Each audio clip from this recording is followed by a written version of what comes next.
নমস্কার, আই প্রবীর। প্রতিদিনকার মতো আজও আমি চলে এসেছি আমাদের এই ত্রিনেত্র চ্যানেলের ক্লাসে। এই ক্লাসে আজ আমরা তুলে ধরব পশ্চিমবঙ্গ বিজ্ঞান মঞ্চের মেধা অন্বেষণের একদম শেষ মুহূর্তে সপ্তম শ্রেণীর গণিতের বেশ কিছু অঙ্কের সমাধান আমরা আমাদের এই পর্বগুলিতে বা এই কম সময়ে যতটুকু আমরা তোমাদের দিতে পারবো, অর্থাৎ আমরা চেষ্টা করব গোটা 10 ভিডিও তোমাদের জন্য তুলে দিতে, যাতে করে তোমরা আগামী দিনে যে 30 নাম্বার তোমাদের এই পরীক্ষায় রয়েছে পশ্চিমবঙ্গ বিজ্ঞান মঞ্চের মেধা অন্বেষণের গণিত অংশটিতে, সেই 30 নাম্বারে 30 পেতে পারো, তার আমরা ক্ষুদ্র প্রচেষ্টা করব। এই প্রচেষ্টা আমাদের কোনোভাবেই কিন্তু লক্ষ্য ছিল না, কিন্তু অভিভাবকদের চাপে এবং এক প্রকার সচেতন যে সমস্ত অভিভাবক রয়েছে আর তার সঙ্গে ছাত্রছাত্রীদের দাবি মেনে নিয়ে আমরা এই শেষ মুহূর্তের কিছু প্রস্তুতি এই পর্বে তুলে ধরছি। তো আমরা যে 30 নাম্বারের সংক্ষিপ্ত ধর্মী প্রশ্ন মূলত এসে থাকে এই সপ্তম শ্রেণীর গণিত সমাধানের জন্য, তো আমরা সেই গণিতের এই পশ্চিমবঙ্গ বিজ্ঞান মঞ্চের মেধা অন্বেষণে প্রথমে যে 30 নাম্বার রয়েছে, সেই 30 নাম্বারের প্রথমে রয়েছে সঠিক উত্তরটি মাথায় টিক চিহ্ন দাও, সেখানে থাকছে 5 নাম্বার। শূন্যস্থান পূরণ করো, তাতে থাকছে 6 নাম্বার। উত্তর দাও অর্থাৎ সংক্ষিপ্তধর্মী প্রশ্নের উত্তর, সেখানে রয়েছে 7 নাম্বার। এবং উত্তর দাও এখানে 6 2 12, তাহলে 12 নাম্বার আর 7 হলো 19, 19 আর 6 25, 25 আর 5 30, 30 নাম্বারের মোট পরীক্ষা। তো আমরা আমাদের এই পর্বটিতে মূলত তুলে ধরবো ছোটো ছোটো পর্বের মাধ্যমে। তো এই পর্বে মূলত আমরা 5 6 5 11 নাম্বার প্রশ্নের সমাধান তোমাদের তুলে দিচ্ছি। আগামী দিনে এরকম ছোটো ছোটো পর্বে তোমাদের আমরা এই পশ্চিমবঙ্গ বিজ্ঞান মঞ্চের মেধা অন্বেষণের 10টি ভিডিও আমরা তোমাদের তুলে দেবো, যাতে করে আগামী 2 তারিখের পরীক্ষায় তোমরা সম্পূর্ণরূপে 30-এ 30 পেতে পারো, তার ক্ষুদ্র এক প্রচেষ্টা নিয়ে। তো সেই কারণে বলবো তোমরা অবশ্যই সম্পূর্ণ ভিডিওটা দেখবে এবং সেই সঙ্গে এই ভিডিওটি লাইক কমেন্ট শেয়ার করে আরও অন্যান্য বন্ধুবান্ধবদের মধ্যে ছড়িয়ে দেবে, আর তার সাথে সাথে অবশ্যই সকলে মিলে চ্যানেলটিকে সাবস্ক্রাইব করবে। তো চলো, এরকমই গুরুত্বপূর্ণ ভিডিও তাহলে তোমরা কিন্তু খুব সহজেই পেয়ে যাবে।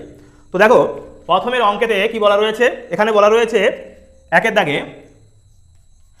দাগের প্রশ্নে বলা আছে, একের দাগের এতে বলা রয়েছে x জন লোক একটি কাজ করে 5 ঘন্টায়, কাজটি y ঘন্টায় শেষ করতে কত লোক লাগবে?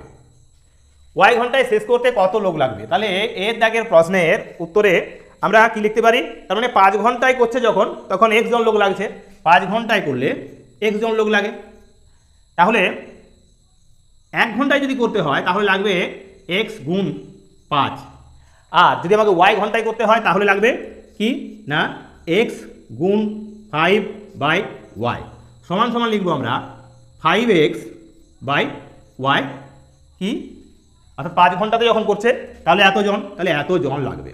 অর্থাৎ এখানে কোন অপশানটা হবে না, এক্ষেত্রে আমরা দেখতে পাচ্ছি যে 2 এর দাগের অপশানটা হবে এই, এক্ষেত্রে দেখা যাচ্ছে কি না 1 এর দাগের অপশানটা হবে সঠিক উত্তর। তো এটা হলো আমাদের এই পর্বের প্রথম অঙ্কটির সমাধান। 1 এর দাগের এর অঙ্কের সমাধান হলো 5x বাই y জন। এবার রয়েছে কি না বি এর দাগে রয়েছে x সমান 0 সমান y, কোনটি সঠিক? এখানে 4টি অপশান দেওয়া আছে x বাই y, মানে কোনো মূলত সংখ্যা ক্ষেত্রে কখনোই সেটা কি হবে না, নিচে শূন্য হবে না। তো সেক্ষেত্রে এখানে x বাই y যদি হয় তার মানে y এর মানও 0, তাহলে এটা হবে না। 2 এর দাগে রয়েছে 0xy, এটা হতে পারে। আবার রয়েছে xy, 3 এর দাগে xy বাই 0, এটা হবে না। আবার রয়েছে 4 এর দাগের অপশানে রয়েছে y বাই x ইন্টু 0, এটাও হবে না। তাহলে 2 এর দাগের অপশানটা হবে, বি এর দাগের 2 এর অপশানটা হবে সঠিক উত্তর, কি না 0xy, এটা হবে এর সঠিক উত্তর। তো এবার দেখো সি এর দাগের প্রশ্ন। সি এর দাগের প্রশ্নে বলা রয়েছে কি না, এখানে সি এর দাগের প্রশ্নে বলা আছে 3/5 তার হোল স্কোয়ার প্লাস 4/5 তার হোল স্কোয়ার এর বর্গমূল কত?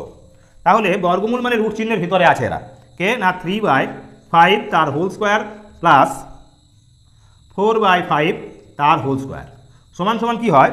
3/5 তার হোল স্কোয়ার মানে 9/25, 9/25 প্লাস 4/5 তার হোল স্কোয়ার মানে এখানে 16/25 তার হোল স্কোয়ার দেওয়া ছিল।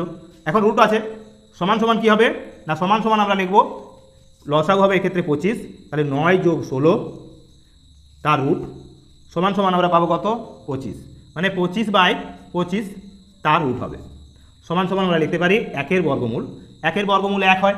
তাহলে এক্ষেত্রে উত্তরটা হবে কি, অপশনটা হবে এই 1 দাগের অপশনটা হবে এর সঠিক উত্তর, অর্থাৎ 1 দাগের অপশনটা হবে এই সি এর দাগের অঙ্কের সমাধান। তো চলো এই অংশটা পরিষ্কার করে নিয়ে বাকি যে অঙ্কগুলো রয়েছে তারও সমাধান তোমাদের আমরা করে দেবো। তারপর ডি এর দাগের 1 দাগের ডি এর প্রশ্নটা কি বলা রয়েছে, এখানে বলা আছে কোনো সংখ্যা 1 এবং সেই সংখ্যা ছাড়া অন্য কোনো গুণনীয়ক না থাকলে সংখ্যাটি কি হবে। যদি কোনো সংখ্যার 1 এবং সেই সংখ্যা ছাড়া অন্য কোনো গুণনীয়ক না পাওয়া যায়, অর্থাৎ উৎপাদক কেবলমাত্র দুটিই হয়, তার মানে সেটা হলো কি, একটা মৌলিক সংখ্যা। অর্থাৎ এর ডি এর দাগের অপশন 1 উত্তরটা হবে সঠিক উত্তর, অর্থাৎ মৌলিক সংখ্যা। এখানে এটা হবে সঠিক মৌলিক সংখ্যা। এবার ই এর দাগের অঙ্ক, দুঃখিত, কি বলছে না, কোনো ত্রিভুজের দুটি সমান কোণের একটি তৃতীয় কোণের সমান, ত্রিভুজটি কোন প্রকারের ত্রিভুজ। যদি একটা কোণ মানে দুটো কোণ সমান হয় একটা ত্রিভুজের, এবং তৃতীয় কোণটি বলছে কি তৃতীয় কোণের সমান হয়, হ্যাঁ একটি কোণ তৃতীয় কোণের সমান হয়, তার মানে কি দাঁড়ালো, তার মানে সমস্ত কোণগুলি সমান। এক্ষেত্রে অপশনে দেওয়া রয়েছে সূক্ষ্মকোণী ত্রিভুজ, সমকোণী ত্রিভুজ, স্থূলকোণী ত্রিভুজ আর সমকোণী সমদ্বিবাহু ত্রিভুজ। এটা হবে কি তাহলে, তিনটে কোণই সমান মানে 60 ডিগ্রি করে হবে, অর্থাৎ সূক্ষ্মকোণী ত্রিভুজ। অর্থাৎ 1 দাগের অপশনটাই হবে এর সঠিক উত্তর, সূক্ষ্মকোণী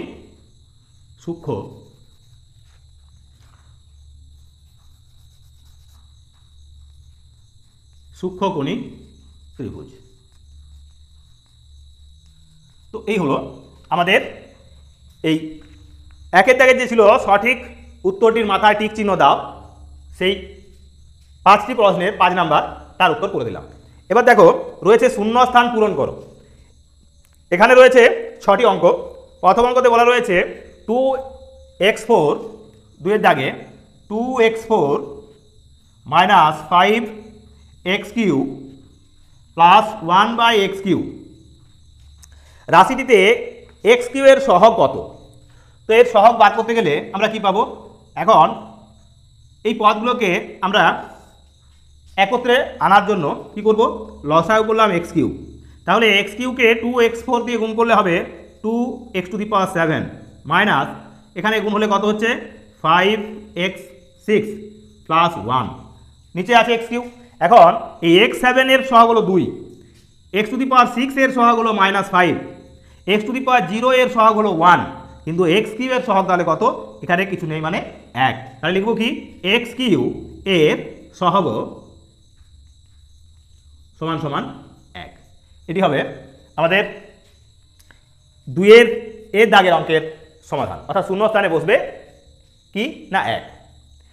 দেখো দ্বিতীয়টাতে কি বলছে, অর্থাৎ বি এর দাগে ড্যাশ হলে x/y একটি ধনাত্মক প্রকৃত ভগ্নাংশ হবে। প্রকৃত ভগ্নাংশ তখনই হবে যখন কি হবে না লবটা ছোট হবে, হরটা বড় হবে। লব কোথায় থাকে, উপরে থাকে, হর নিচে থাকে, অর্থাৎ হর বড় হবে। তার মানে এক্ষেত্রে যেহেতু এই x/y কি না প্রকৃত ভগ্নাংশ, তাহলে কি হবে না এই x তীর খাবে কার কাছে, y এর কাছে, অর্থাৎ y বড় হবে। এক্ষেত্রে x হলো লব ছোট, হর বড় হবে, এরূপে থাকবে। এটা হবে এর উত্তর, অর্থাৎ x তীর খাবে y এর কাছে, x অপেক্ষা y বড় তার মানে। তো এই হলো আমাদের এই পর্বের আরও গুরুত্বপূর্ণ এই 4টি অঙ্কের সমাধান। তো এরকমই গুরুত্বপূর্ণ অঙ্কগুলি নিয়ে অর্থাৎ 11টি অঙ্কের প্রশ্নের সমাধান আমরা এই পর্বে তুলে ধরছি। বাকি অঙ্কগুলি আগামী দিনে এইভাবেই তোমাদের সামনে 2 তারিখ যেহেতু পরীক্ষা, আমরা তোমাদের এরকমই গুরুত্বপূর্ণ 10টি ভিডিওর মাধ্যমে তোমাদের বেশ কিছু অঙ্কের সমাধান দিতে চলেছি। তাই সম্পূর্ণ ভিডিওটা দেখবে, সেই সঙ্গে অবশ্যই লাইক কমেন্ট শেয়ার করবে। তো চলো বাকি অঙ্কগুলো তোমাদের এই পর্বে তুলে ধরি। 2 এর দাগের এবার সি কি বলছে, 2 এর দাগের সি এতে চা হচ্ছে যে সমদ্বিবাহু ত্রিভুজের ড্যাশটি প্রতিসম অক্ষ থাকে। সমবাহু ত্রিভুজের 3টি প্রতিসম অক্ষ থাকে, তাই শূন্যস্থানে বসবে 3টি প্রতিসম অক্ষ থাকে। এটি হবে এর উত্তর। ডি এর দাগের প্রশ্নের দেখো সমাধান। ডি এর দাগের প্রশ্নে বলা রয়েছে একটি ত্রিভুজের সর্বাধিক ড্যাশটি সূক্ষ্মকোণ থাকতে পারে। সূক্ষ্মকোণ সর্বাধিক 3টেই হতে পারে, কারণ 3, 6, 18 60 ডিগ্রি করে হলেও 3টে হতে পারে। আবার তার মানে আমরা 90-এর থেকে ছোট পাবো 3টে কোণ পেতে পারি একটা ত্রিভুজের ক্ষেত্রে। তো সেই কারণে আমরা বলবো যে একটি ত্রিভুজে সর্বাধিক ড্যাশটি সূক্ষ্ম কোণ থাকতে পারে, এটি হবে 3টি সূক্ষ্ম কোণ থাকতে পারে। এটা হলো ডি এর দাগের প্রশ্নের সমাধান। এবার দেখো এর দাগের প্রশ্নে কি বলেছে, p square plus 2pq plus q square বর্গ একক ক্ষেত্রফল বিশিষ্ট একটি বর্গক্ষেত্রের পরিসীমা ড্যাশ একক হবে। তো এখানে আছে এর দাগের অঙ্কে রয়েছে p square plus 2pq plus q square, এত বর্গ একক একটা বর্গক্ষেত্রের ক্ষেত্রফল। তাহলে এটা কার সূত্র? আমরা একে সূত্রে নিয়ে গেলে কি পাবো না, একে পাবো পি প্লাস কিউ তার হোল স্কোয়ার। আমরা জানি বর্গক্ষেত্রের ক্ষেত্রফল হচ্ছে বাহু স্কোয়ার, তার মানে এখানে এই বাহুটা হলো কি না পি প্লাস কিউ হলো তার বাহু। তাহলে বাহু সমান ক্ষেত্রফলের বর্গমূল, অর্থাৎ এই ক্ষেত্রফলটা যদি আমরা বর্গমূল করি তাহলে পেয়ে যাব।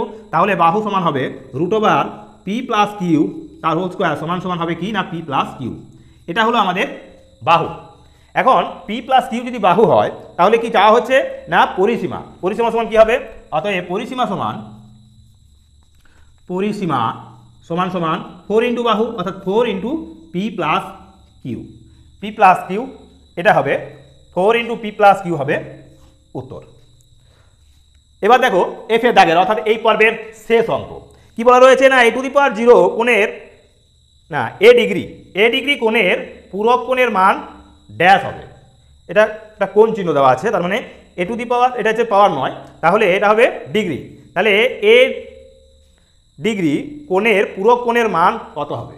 মনে রাখবে পূরক কোণ বা সম্পূরক কোণ আমরা এর আগে আমাদের যে সমস্ত আমরা পশ্চিমবঙ্গ বিজ্ঞান মঞ্চের মেধা অন্বেষণ এটা আমাদের ক্লাস 5 অর্থাৎ পঞ্চম শ্রেণীর জন্য তোমাদের আগেই তুলে দিয়েছিলাম।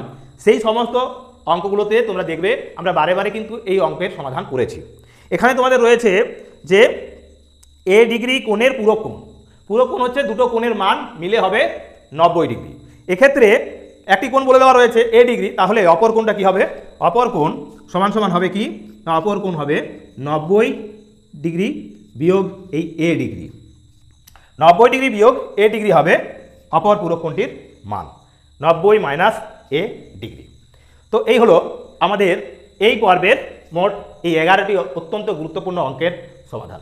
যেহেতু সামনেই পরীক্ষা, আমরা সময় আমাদের কাছে খুব কম, তাই তোমাদের এই সপ্তম শ্রেণীর জন্য আমরা কোনো সমাধান তুলে ধরতে পারিনি। আজই প্রথম তোমাদের জন্য এই ভিডিওটা তুলে ধরছি, যাতে করে তোমরা আগামী দিনের পরীক্ষায় এই পশ্চিমবঙ্গ বিজ্ঞান মঞ্চের মেধা অন্বেষণ বইটি থেকে এই যে প্রশ্নবিচিত্রা বইটি রয়েছে, আমরা এই বাঁকুড়া জেলা কমিটির যে বই, সেই বই থেকে আমরা তোমাদের এই অঙ্কগুলো তুলে ধরছি। আমার কাছে বইও ছিল না, কিন্তু তোমাদের দাবি এবং যাতে করে তোমরা 30-এ 30 পাও তার লক্ষ্যেই এই ক্ষুদ্র প্রয়াস। তখনই সফল হবে যখন তোমরা সম্পূর্ণ ভিডিওটা দেখবে, প্রতিটা ভিডিও দেখবে এবং সেই সঙ্গে লাইক কমেন্ট শেয়ার করবে, আর তার সাথে সাথে অবশ্যই চ্যানেলটাকে সাবস্ক্রাইব করবে। তাহলেই আমরা এবং তোমাদের পরীক্ষায় তোমরা সম্পূর্ণরূপে 30-এ 30 পাওয়ার শক্তি অর্জন করবে, তখনই আমরা সফল হব। তো আজকের মতো এখানে ভিডিওটি শেষ করছি। নমস্কার।